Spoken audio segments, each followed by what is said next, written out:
So thank you to LatinoJustice, the Congressional Hispanic Caucus, and everyone who made today's briefing possible. It is an honor to be here.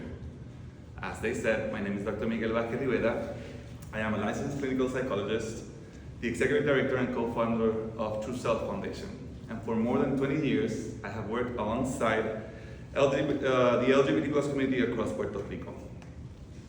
Every day, I meet young people wondering whether they still have a future in our island. I meet parents asking whether they must leave Puerto Rico simply to protect their children. I meet healthcare professionals struggling to provide evidence-based care while navigating laws that increasingly interfere with their ethical obligations. And I meet nonprofit organizations trying to respond to crises that no community should have to face alone. Today, I am here to discuss legislation, but this briefing is ultimately about people.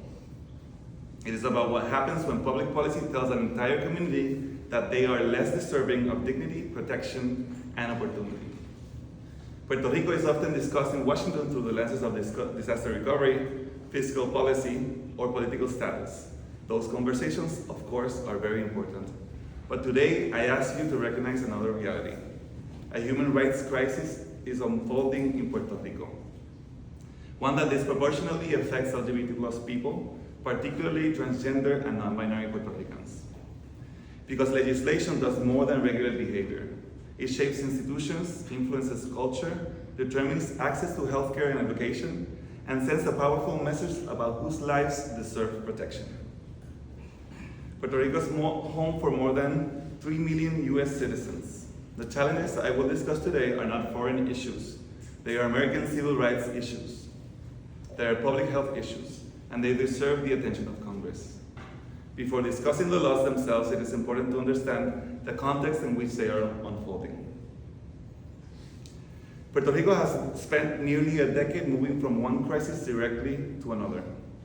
Hurricanes, earthquakes, the COVID-19 pandemic, of course, economic instability, population loss, an ongoing fiscal crisis, rolling electrical outages, increasing water insecurity, failing infrastructure, and healthcare shortage.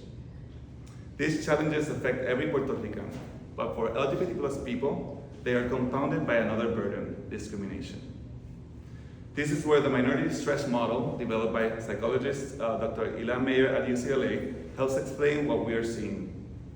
Like everyone else, LGBT+ people experience the everyday stressors of life: financial hardships, problems with their partners, disasters, healthcare shortages, and economic uncertainty. But they also carry additional stress simply because we belong to a stigmatized minority. Discrimination, harassment, violence, family rejection, fear of self-rejection, institutional barriers, and increasingly hostile public policy. These stressors accumulate over time. They become chronic. And chronic stress affects mental health, physical health, educational outcomes, employment, housing stability, and even life expectancy. That is why discrimination is now recognized as a social determinant of health. Public policy plays a powerful role in shaping these environments. When government debate whether transgender youth deserve health care, when schools are discouraged from discussing diversity, when legal protections are removed, entire communities receive a message about whether they belong or not. In Puerto Rico, those messages are unfolding within a society already carrying the weight of repeated disasters and economic hardship. That combination makes minority stress even more severe. Understanding that context helps explain why these disparities that we see in LGBT+ Puerto Rico are not just random. They are predictable outcomes of environments where structural adversity and discrimination reinforce one another. So discrimination is rarely a single event. It is cumulative. It shapes educational opportunities, employment, healthcare, housing, and ultimately health itself. One of Puerto Rico's most important government surveys, conducted by Puerto Rico's Mental Health and Addiction Services Administration, or AMSCA as we call it, it's among students between the ages 11 and 18. They found that LGBT+ youth experience significantly higher rates of bullying, discrimination, substance use, depression, anxiety, suicidal ideation, and suicide attempts than their heterosexual peers. Those of us who work with this community are not surprised. When young people are repeatedly harassed, school stops being a place to learn. It becomes a place of survival. Educational achievement suffers, employment opportunities narrow, poverty becomes more likely, and discrimination becomes a lifelong public health issue. Puerto Rico's cultural context also matters. Our island is rich in family, resilience, and community, but it also carries deeply rooted expectations around gender and sexuality, shaped by colonial history and religious conservatism. As diversity education disappears from classrooms, misinformation increasingly fills that void. The health consequences are profound.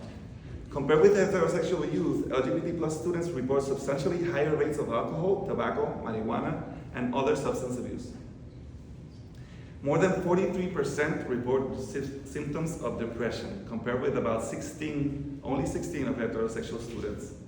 And anxiety follows a similar pattern. But perhaps the most alarming and heartbreaking finding concerns suicide. Nearly 1 in 4 LGBT+ youth in Puerto Rico reported attempting suicide. Even more concerning is that Puerto Rico's survey did not explicitly identify transgender youth. Instead, researchers included a category for students who describe their identity differently. When those students are considered alongside LGBT+ youth and you sum them up, suicide attempts approach 8 times the rate reported among heterosexual youth, well above the disparities typically documented elsewhere in the United States, which is about 5 times higher. That is not simply a statistic, it is a public health emergency. Yet, despite these findings that are from 2022, Puerto Rico still lacks a comprehensive strategy to address LGBT+ youth mental health. In fact, sexual orientation variables have now been removed from the government's Next Plan Youth survey. When we stop measuring disparities, we do not eliminate them. We simply make them easier to ignore. Behind every percentage is a young person, a future teacher, a future physician, a future leader. Young people whose lives are being shaped not by who they are, but by the environment we have created around them. Unfortunately, discrimination does not always end in just poor health outcomes. Sometimes it escalates into violence. Violence rarely begins with an act of physical aggression.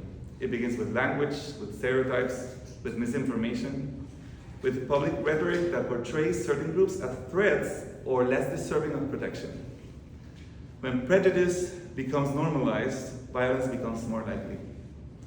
That is why inclusive education, evidence-based policy, and responsible public leadership matter.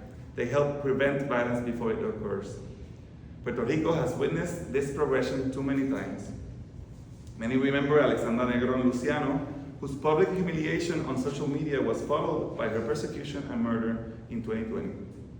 That same year, Laila Peláez Sanchez and Angelique Vasquez Ortiz, 2 transgender women, were brutally murdered in crimes later prosecuted as hate crimes. More recently, the FBI arrested an individual accused of planning a mass attack targeting Puerto Rico's LGBT+ community after allegedly posting violent anti-LGBT+ rhetoric and praising previous mass shooters as the shooter of Pulse in Orlando. We are grateful that federal authorities intervened, but many LGBT+ organizations, including those responsible for organizing large pride events, and this was during June, learned about the threat through the media rather than through coordinated communication. Community safety depends on partnership between government agencies and the organizations serving those most at risk. Violence is never inevitable. It is the final consequence of environments where prejudice is allowed to grow unchecked. That is why the legislation we discuss today matters. Because laws do not simply change legal codes. They help shape the environments in which people either feel protected or abandoned. For more than 2 decades, Puerto Rico was steadily expanding protections for LGBT+ people. Progress was not perfect, but it was real. Through legislation, executive orders, court decisions, and the work of advocates, Puerto Rico strengthened protections in employment, healthcare, education, identity documents, correctional policies, and public institutions. 3 examples illustrate that progress. First, Puerto Rico's hate crime law recognized that crimes motivated by prejudice harm not only individual victims but entire communities. Second, the Employment Non-Discrimination Act affirmed that people should be judged at work by their qualifications, not by their sexual orientation or gender identity. And third, Puerto Rico prohibited conversion therapy, recognizing the overwhelming scientific consensus that these practices are harmful and unethical. The government also allowed transgender people to update gender markers on official documents, reducing unnecessary barriers in everyday life and restoring dignity to thousands of Puerto Ricans. None of these measures granted special rights. They simply extended protection under the law. Only a few years ago, I would have told you that Puerto Rico was moving in the right direction. Unfortunately, the trajectory has changed dramatically. Today, many of those gains are being reversed. Puerto Rico is now experiencing one of the fastest rollbacks of LGBT+ rights on the US jurisdictions. The measures adopted over the past 2 years are often presented as isolated debates about healthcare, religion, or public facilities. But viewed together, they reveal a broader pattern, a pattern that restricts healthcare, expands opportunities for discrimination, limits participation in public life, and disproportionately targets transgender people, especially transgender youth. The most significant measure is Law 63 of 2025, which prohibits gender-affirming healthcare for anyone under the age of 21. Notice that age, 21, not 18, 21.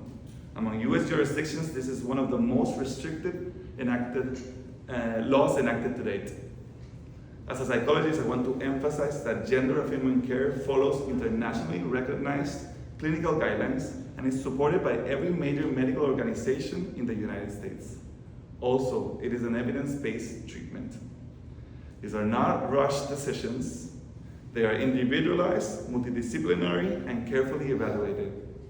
Yet, because it was effective immediately, this law abruptly interrupted ongoing treatments for many families, leaving physicians unable to ensure a safe transition of care and forcing some families to make an impossible decision: leave Puerto Rico or lose access to medical necessary health care. Many have relocated. Others now travel to the mainland every few months simply to continue treatment for their children. Administrative Letter 250929 reinstated restrictions within Puerto Rico's public health insurance system by limiting access to medications according to a person's sex assigned at birth. The result is clear. For those under 21, care has effectively been criminalized. And for many adults, it has become financially inaccessible. Another recently enacted law, Law 26 of 2026, prohibits inclusive restrooms throughout government agencies, municipalities, public corporations, and the University of Puerto Rico. This is not simply about bathrooms. It is about whether transgender people can feel safe attending school, work, access government services, or fully participate in public life. Together, these policies reinforce one another. One limits healthcare, another expands discrimination. Collectively, they increase fear, uncertainty, and minority stress. Unfortunately, these laws are not the end of the story. Several additional measures are still moving through Puerto Rico's government, and if enacted, would further restrict the rights of LGBT+ Puerto Ricans. And here they are. These laws together reveal a broader strategy of limiting the visibility, participation, and legal recognition of LGBT+ people, particularly transgender Puerto Ricans. House Bill 162 would expand the restrictions created by Law 63 beyond healthcare, affecting identity documents, insurance coverage, and other interactions between transgender people and the state. House Bill 164 would prohibit transgender students from participating on school sports teams consistent with their gender identity.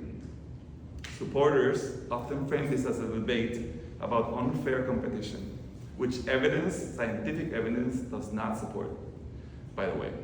But for most young people, sports are about belonging, confidence, teamwork, and community.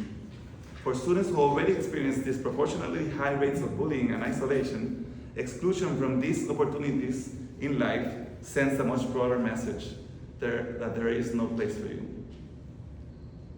House Bill 166 would require transgender women in correctional facilities to be housed according to sex assigned at birth, despite existing federal standards under the Prison Rape Elimination Act that require individual safety assessments.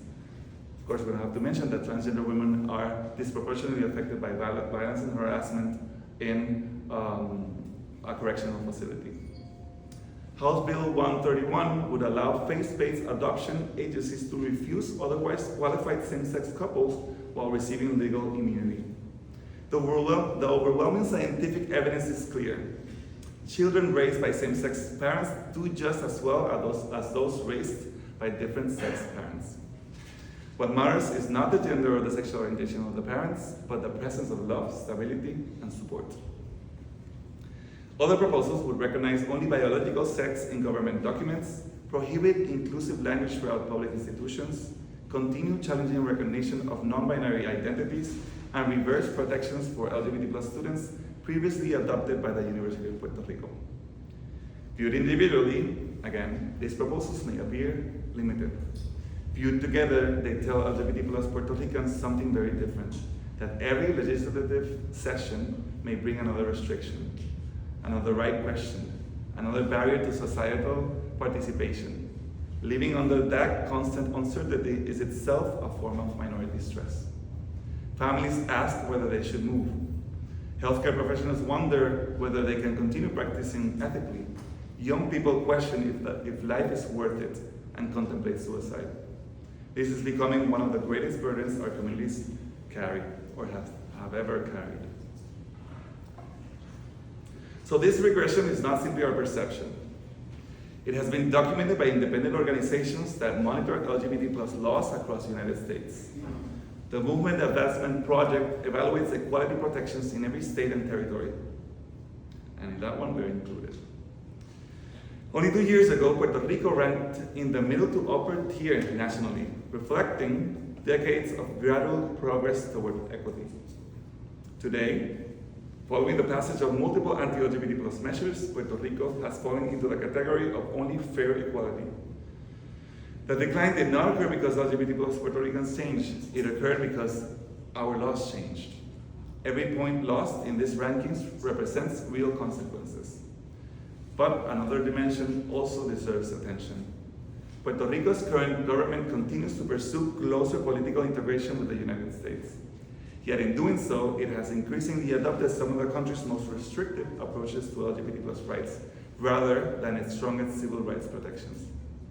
Human rights should never become collateral damage in broader political debates. The goal should be greater equality, not less.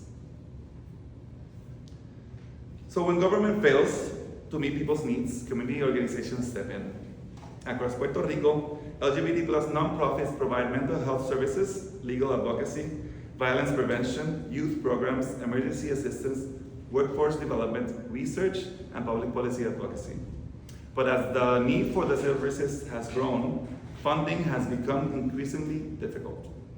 Puerto Rico occupies what I often call a philanthropic blind spot.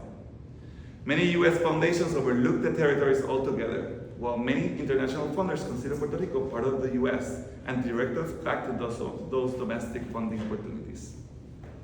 Too American for many international funders, not American enough for many domestic ones. The numbers illustrate this disparity. Across the United States, foundations awarded approximately $178 million specifically to LGBT+ communities. Puerto Rico received just $588,000, only 0.33% of that funding. To put that another way, while only 16 cents of every $100 awarded by the US foundations supporting LGBT+ communities nationwide, Puerto Rico's share amounts to roughly 0.05 of a cent. We don't even have a coin for that. Local philanthropy cannot fully bridge the gap. Only 7% of philanthropic funding in Puerto Rico supports human rights broadly, leaving LGBT+ organizations competing for a very small share of an already limited funding landscape. Yet community organizations continue to fill the gaps left by weakening public systems. And we do so because our communities cannot wait. But resilience should never become an excuse for underinvestment. If we believe the LGBT plus Puerto Ricans deserve equal opportunity, our investments must reflect that belief. Because equality without resources is simply a promise that cannot be fulfilled. So as I bring these remarks together, I want to leave you with one central message. The challenges facing LGBT plus Puerto Ricans cannot be viewed as isolated debates about healthcare, sports, bathrooms, or language. They are a part of a much larger picture. Puerto Rico is already confronting poverty, disaster recovery, healthcare shortages, and economic instability. When the discrimination is added to those realities, existing inequities become even deeper. Mental health worsens, families are displaced, communities become more vulnerable. That is why LGBT plus equality is not separate from public health. It is not separate from economic development. It is not separate from disaster recovery, and it is not separate from civil rights. These issues are interconnected, and our response must be as well. Ultimately, this is not about granting special rights. It is about ensuring that more than 3 million American citizens living in Puerto Rico have the same opportunity to live healthy, safe, and dignified lives as every other American. That is the question before us. So what can we do? The challenges I have described today are not inevitable. They are a result of public policy. And public policy can also be part of the solution. We respectfully ask Congress to take several actions. First, continue speaking publicly against legislations that undermine the civil rights of the LGBT plus Puerto Ricans. Second, raise LGBT plus issues whenever you engage with Puerto Rico's government. Civil rights should not be treated as separate conversations. They should be part of every discussion about Puerto Rico's future. Third, ensure that constitutional protections are upheld in Puerto Rico just as they are throughout the United States. Fourth, monitor how these laws affect federally funded programs, including healthcare, education, and public services. Fifth, defend access to evidence-based healthcare by supporting medical decisions grounded in science rather than politics. Sixth, strengthen efforts to prevent hate crimes and improve communication between law enforcement and the community organizations that serve those most at risk. And finally, help address Puerto Rico's unique funding barriers by ensuring that LGBT plus organizations in the territory are intentionally included in federal and philanthropic initiatives. These are not extraordinary requests, I think. They are requests for equal rights, equal protection, equal opportunity, and equal dignity. I'd like to close not only as psychologist or the executive director of Truth Foundation, but as a LGBT plus Puerto Rican de Puerto Rico. Over the years, I have sat with parents who wonder whether their children would be safe. I have listened to young people ask a question that no American should ever have to ask. Do I have to leave home just to be myself? No one should have to choose between their identity and their homeland. Puerto Rico is our home, is where our families live, where our culture was born, where our memories are rooted. We do not want to leave. We simply want to belong. So I ask one thing of each of you. When you meet with Puerto Rico's elected officials, ask difficult questions. Ask whether these laws improve public health. Ask whether they make children safer. Ask whether they reduce suicide. Ask whether they are supported by evidence. And if they're not, which they are not, challenge them. Evidence, not fear, should guide public policy. Please continue engaging directly with Puerto Rico's LGBT plus organizations. Listen to the families, the physicians, the educators, the researchers, the community leaders. Policy is strongest when it is informed by the people most affected by it. History teaches us that civil rights are rarely dismantled all at once. They disappear gradually, one restriction, one exemption, one law, one administrative action at a time. That is why this moment matters. Because once the society accepts that one group deserves fewer rights, every person's rights become a little less secure. So thank you. Thank you for your time, your attention, and your willingness to engage in this conversation. I hope you leave today with more than information. I hope you leave with a clearer understanding of what LGBT plus Puerto Ricans are experiencing, and with a commitment to ensuring that equality remains a cornerstone of American democracy. Puerto Rico's LGBT plus community has endured hurricanes, earthquakes, economic hardship, violence, and now a rapid rollback of civil rights. We remain resilient. We will continue serving our communities, but resilience should never be mistaken for permission to neglect us. We're not asking for pity, we are asking for partnership, not charity, but equity, and not rescue, but solidarity. Every law tells people who belongs. My hope is that the next chapter of Puerto Rico's history tells every child, regardless of who they are or whom they love, that they belong in Puerto Rico, that they are protected there, and that their future remains there. Thank you. I look forward to it.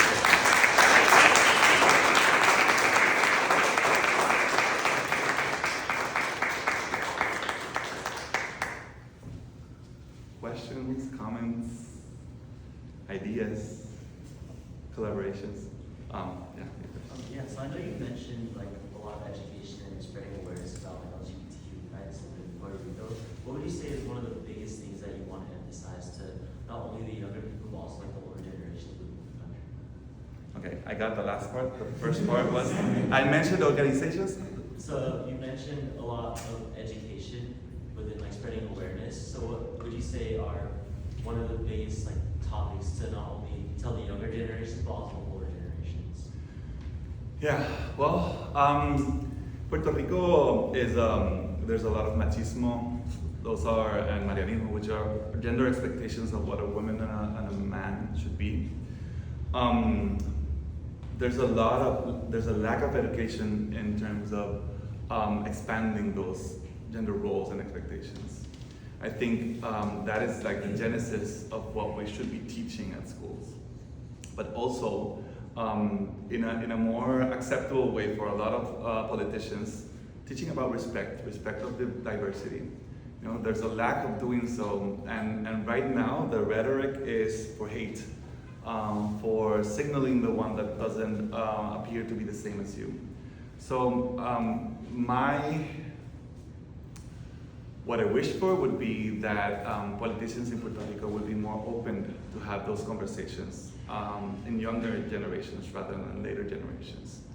Me as a psychologist, for example, I studied LGBT issues because I wanted to, because I'm gay, so I decided to search for it. There wasn't a regular curriculum that included diversity in gender and sexual orientation. Not even in my bachelor's degree, not even in my master's degree, but I could find it in my master's and my doctorates. So any children, no matter the age, of course the information changes depending on the development stage, needs to understand that diversity exists. It's part of nature, it's part of science, so thank you for that question.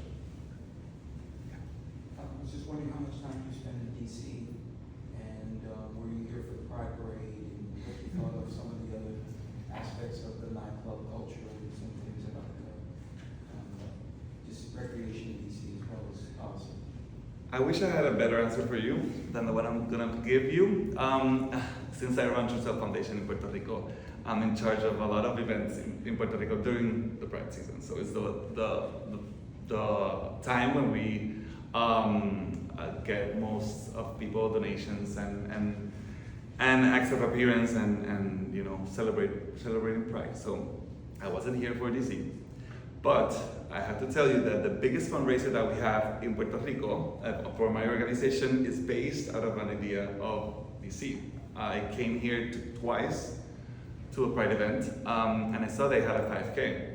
I think it's called the Equality Race or something like that. So I went back to Puerto Rico with that idea, and now this was the 7th edition of the All Out 5K. And we raised about $200,000 in that race, and we received this year 20,000 people in the event. So, yes, I don't participate as much, I wish to do so more, and hopefully in the future. Oh, over here, then here, and then. You mentioned in the survey that you take that the upcoming survey, LGBTQ plus identity, was taken away from that survey. How is that going to be replaced? Is it going to be replaced, and why was it taken off of there? If you know. I know. It's called public policy. That's the amount of detail I have about that. So public policy before did not include transgender individuals, so gender identity was never a variable in that study. They did include sexual orientation, which at least gave us something. But as you know, if you compare literature, you know that transgender individuals usually have higher statistics in all these things that we mentioned today. So the statistics that I presented are very limited of what the reality of Puerto Rico is, so you can imagine how harsh it is. Why they decided to exclude it? Well, I think it responds to the public policy right now. The government in Puerto Rico is mimicking what's happening in the federal government here and taking it to the next level, sadly. And what are we doing to counteract that? Well, we're developing actually a community needs assessment in Trussell Foundation. We're doing so with Dr. Ilan Mayer from the Williams Institute in UCLA. And we have a partnership with him and his staff. So we're very eager to roll that out. It's sad because we don't have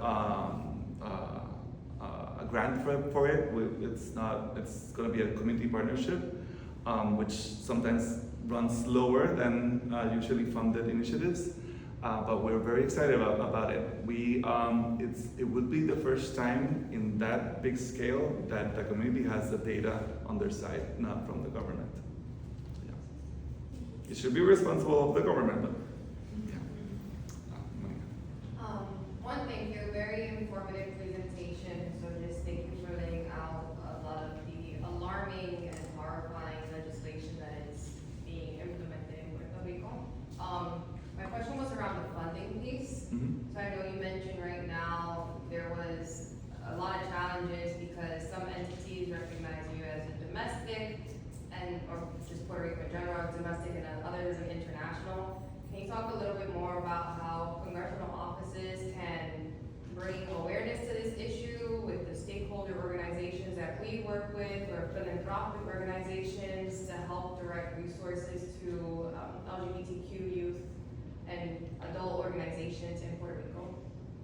Yeah, we have organizations here that work for LGBT plus issues in philanthropic settings. And we have some people here, which I'm not gonna call out. But I think it's speaking to the right people, the stakeholders of the philanthropic environment. Some organizations are starting to notice us. But what we're seeing is that we are not in their portfolio. We're sometimes in initiatives that are once in a blue moon instead of strategically and intentionally funding. So I would love for you to talk to executive directors, to board members of these philanthropic organizations so that they see Puerto Rico as the amount of need that we have. Which is not something invented, but something very, very real. That us in Puerto Rico as an organizations working with the community are just scraping the surface of the need. For example, I have academic scholarships that I give to LGBT plus youth. Every semester, 22, 25 people apply for it. I only have enough for 10. And so I have 12 people, 15 people that do not study that semester because I couldn't give them the money. For example, I have youth camps that we have, our cap is 25, we don't have funding for more. And more apply. And so forth. We have a surgical fund also that we give to 50% of the people that apply. And yeah, we're missing out on all the necessity that there is. So talking and knocking on doors. Thank you. Thank you for mentioning the inherent contradiction of the current government of Puerto Rico, which supports equality and statehood but denies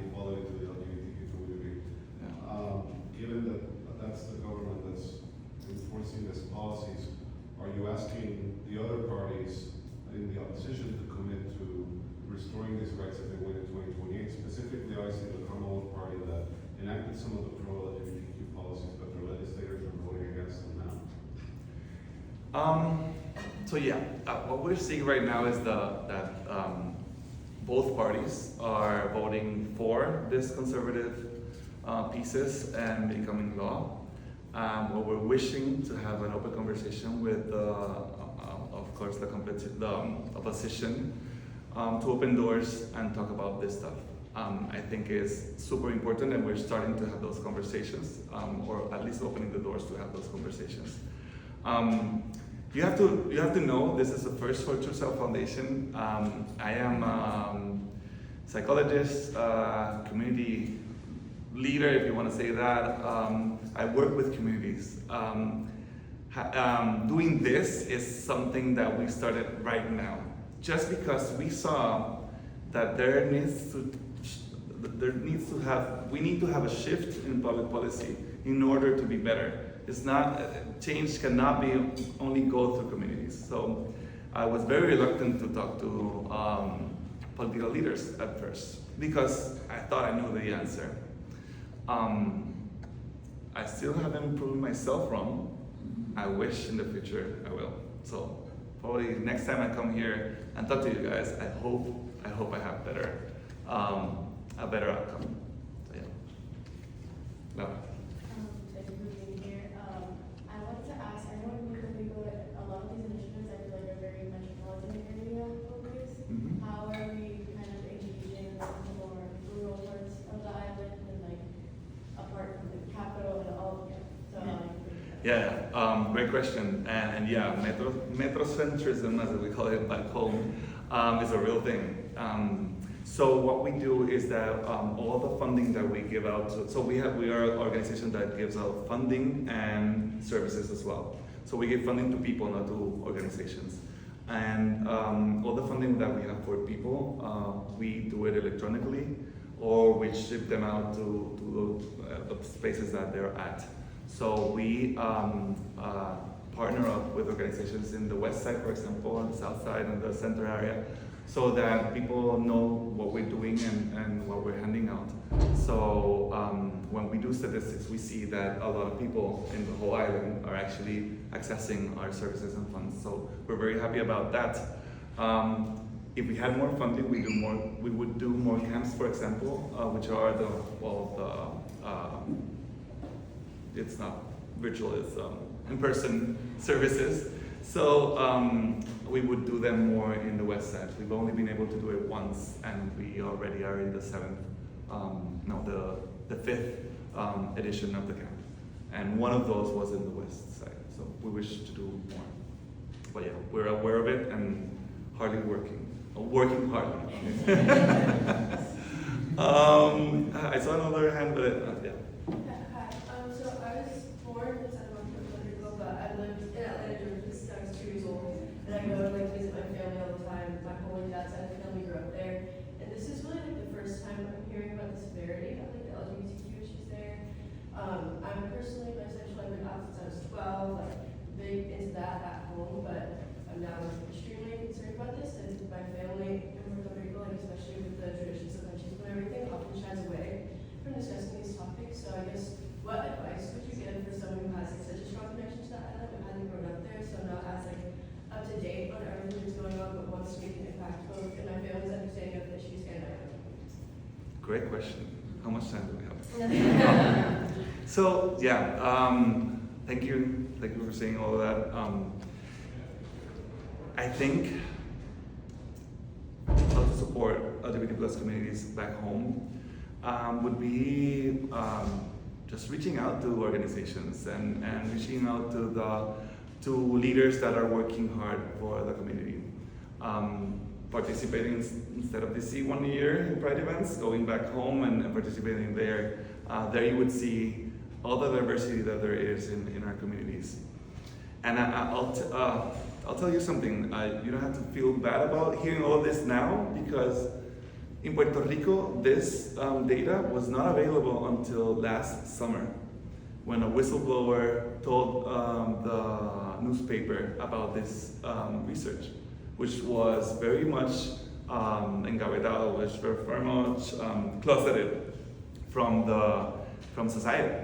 So we just learned about this, and we just learned about the severity of this, and we're now figuring out what we're going to do strategically so that we can make these things better, especially for youth.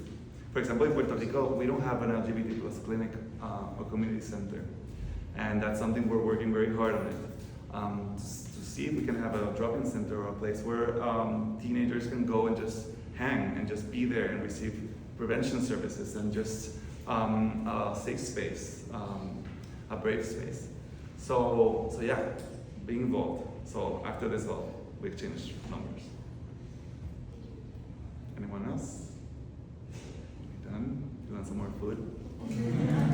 Thank you for being here.